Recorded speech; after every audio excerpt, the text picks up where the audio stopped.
역대 4위 하락장이다. 글로벌 금융위기, 오일 쇼크, 닷컴 버블 다음이다.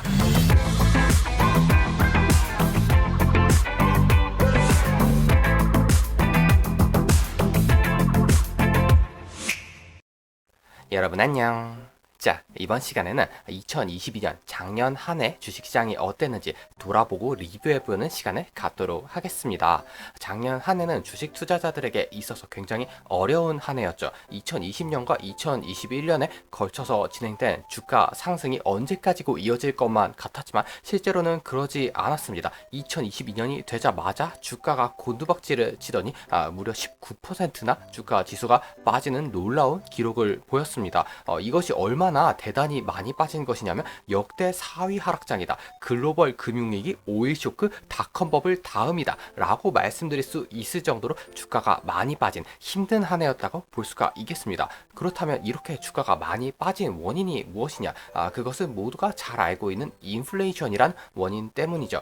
이것은 바로 코로나19로 인해서 돈을 많이 푸는 제로금리와 양적 완화 정책을 수행했기 때문에 어쩔 수 없이 물가가 상승하는 측면이 있었고요. 또한 러시아가 갑자기 우크라이나를 침공하기 시작하면서 러시아에서 생산하던 석유와 천연가스 그리고 우크라이나에서 생산하던 곡물의 가격 등이 덩달아 상승하는 바람에 인플레이션이 훨씬 심화된 측면이 있었습니다.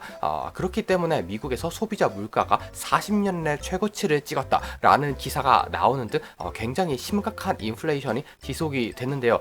당연히 이렇게 되면 미국 중앙은행인 연준에서는 강력하게 금리 인상을 통해서 인플레이션을 억제하겠다라는 반응을 내놓을 수밖에 없었겠죠. 작년 초에 나왔던 기사인데 올해 7번의 회의를 한다. 그런데 7번 회의를 할 때마다 금리를 인상할지도 모른다 하는 예상을 한 적이 있었습니다. 그런데 2022년 다 지나놓고 보니까 어땠냐면 정말로 7번 회의할 때마다 금리를 올렸을 뿐만이 아니라 0.75%씩 전례 없는 속도로 빠르게 금리를 인상하는 모습을 우리는 목격할 수가 있었습니다. 덕분에 주가는 개박살이 났다고 할 수가 있겠죠. 그리고 지금 시점에서 봤을 때 금리 인상이 멈출 것이냐 하면 그것도 또 아닙니다. 파월은 여전히 기준금리를 훨씬 더 많이 올려야 한다고 주장한 바가 있었고요. 이것이 작년 12월 그리 얼마 되지 않았는데요. 다행스럽게도 12월 물가 상승률이 1월에 나왔죠.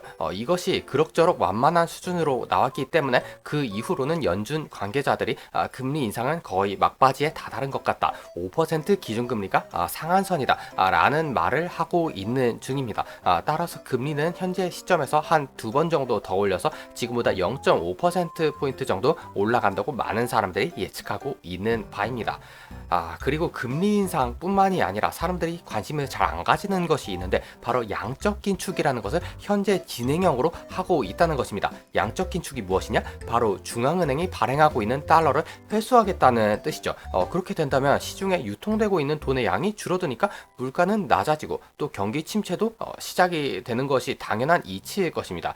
이것을 실제로 한 적이 있었는데요. 그리 얼마 되지 않았습니다. 바로 벤 버냉키 연준 의장 시절에 양적 완화 제로금리 정책을 이어간 적이 있었죠. 그랬다가 2018년쯤 돼서 우리는 이제 풀어놨던 돈을 조금씩 거두어 드리겠다라고 선언을 하면서 양적 긴축을 찔끔찔끔 한 적이 있었는데요.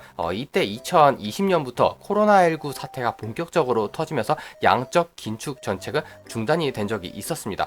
지금도 양적 긴축을 진행하고 있는데 제2의 코로나19 사태가 터지면서 양적 긴축을 강제로 종료하게 될지 아니면 자연스럽게 인플레이션이 완화되면서 양적 긴축을 중단하겠다고 선언을 하게 될 것인지 그것은 지켜봐야 할 것입니다. 하지만 확실한 것은 아직 양적 긴축을 당장 중단할 시기는 아니라는 것입니다. 2018년 기준으로 봤을 때 금리 인상과 양적 긴축을 동시에 진행을 하다가 금리 인상을 멈춘 시점까지도 양적 긴축을 꾸준히 진행을 했었죠. 따라서 지금도 금리 인상을 설사 멈춘다고 할지라도 양적 긴축은 그보다 훨씬 더 오래 이어질 것이라고 예측하는 것이 당연한 수순이라고 할 수가 있겠고요. 실제로 코로나19 사태 때 풀어놓은 돈이 엄청나게 많아서 달러의 발행량이 그 전보다 2배 이상으로 뛰었기 때문에 이것을 전부 양적 긴축을 통해서 회수하게 된다면 경제 전반적으로 상당한 여파를 미칠 것이다. 이러한 결론을 쉽게 내릴 수가 있을 것입니다. 따라서 이 양적 긴축에 대해서 상당히 모니터링을 잘 하고 있어야 한다는 결론을 내릴 수가 있겠습니다. 그리고 이제 2023년이 되었으니까 2023년에는 과연 지금까지의 하락세를 뒤로하고 반등을 시도할 것인가 하는 것이 굉장히 큰 관심사라고 할 수 있겠는데요. 이것을 알기 위해서 리만 사태, 닷컴 버블, 오일 쇼크라는 과거의 역사를 돌이켜 보는 것이 좋겠죠. 일단 한 가지 먼저 말씀드릴 점은 리만 사태, 닷컴 버블, 오일 쇼크라는 것은 지금의 경제 위기보다 훨씬 더 큰 규모의 경제 위기가 도래한 상황이었기 때문에 지금보다 훨씬 주가도 안 좋을 수밖에 없었다. 따라서 지금은 그때보다는 조금 낙관적인 전망을 해도 괜찮을 것이라고 생각을 할 수 있을 것입니다. 먼저 글로벌 금융위기 때는 2008년 한 해만 하더라도 주가가 마이너스 40% 정도로 정말 엄청나게 큰 폭의 하락세를 겪은 것을 알 수가 있습니다. 그럼에도 불구하고 2009년부터는 기적적으로 반등을 시도해서 2011년 시점에 가면 금융위기 이전 정도의 주가 지수를 회복하는 모습을 보이죠. 우리가 상당히 기대하고 바라고 있는 상황일 것입니다. 하지만 그렇지 않은 경우도 있었습니다. 닷컴 버블 때는 3년 전도 주가 하락이 지속이 되었고요. 1차 오일 쇼크 같은 경우에는 2년 정도 주가 하락세를 보였습니다. 만약에 우리가 이러한 상황에 당첨되게 된다면 굉장히 재미없는 상황이 벌어지겠죠. 흥미로운 것은 2차 오일 쇼크인데요. 2차 오일 쇼크가 1979년에 발생했음에도 불구하고 이때 당시에는 주가가 딱히 하락하지 않았습니다. 본격적으로 주가가 하락하기 시작한 것은 1981년부터라고 할 수 있겠는데요. 1981년에 무슨 일이 벌어졌냐? 바로 폴 볼커라는 유명한 연준 의장이 나타나서 갑자기 미국 기준금리를 20%까지 인상해버린 전력이 있었죠. 지금과 비슷하게 인플레이션이 굉장히 격하게 일어난 상황이라고 볼 수가 있겠는데요. 다행스럽게도 지금은 그때보다 인플레이션이 그렇게 격하지도 않고 금리도 20%까지 올라가지도 않았기 때문에 이런 경우에 해당한다고 볼 수는 없을 것입니다.